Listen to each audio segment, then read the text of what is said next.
guys! I'm your Tita Carla at ang ating pag-uusapan ngayon ay about sa sari-sari store.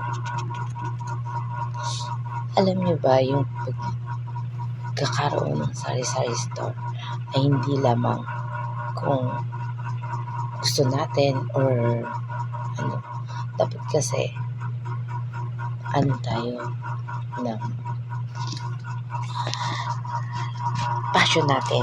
Gusto natin hindi lang yung nakiuso tayo or nainggit lang tayo sa ating mga kapitbahay kasi may sari store sila. Kasi napakahirap po kasi talagang commitment siya. Kailangan talagang focus tayo at saka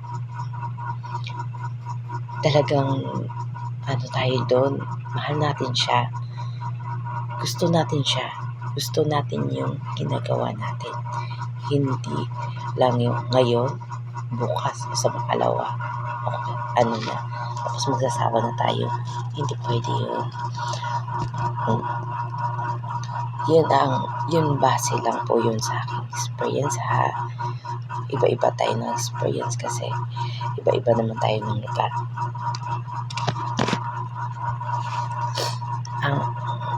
Ang number one po talaga is alamin po natin yung mga customer natin. Kung sino ba sila, ano ba yung mga needs nila.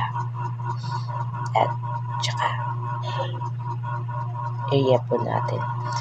And number two is organize po natin yung mga product natin. I-organize natin ang items at dapat lagi natin nakikita yun para ma-monitor natin yung mga wala na. And then third is natatrack din natin yung sales natin at saka yung expenses. Tayo ng notebook para trace natin kung magkano ba yung cash flow. Monitor natin yun. And fourth is maybe avoid utang.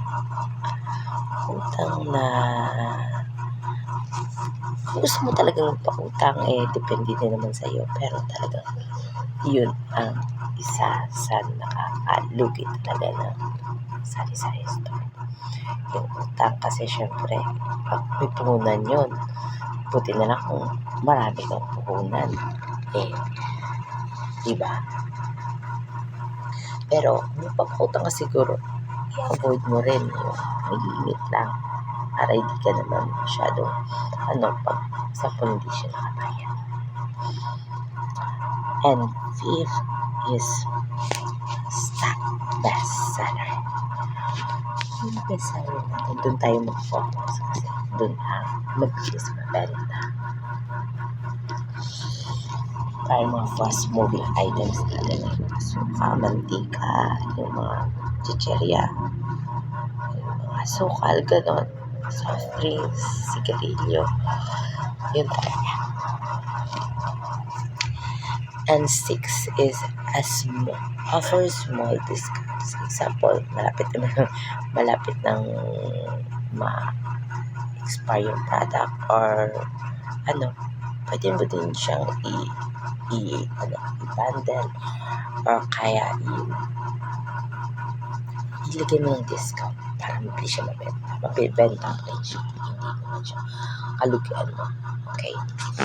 And the seventh is maintain good inventory.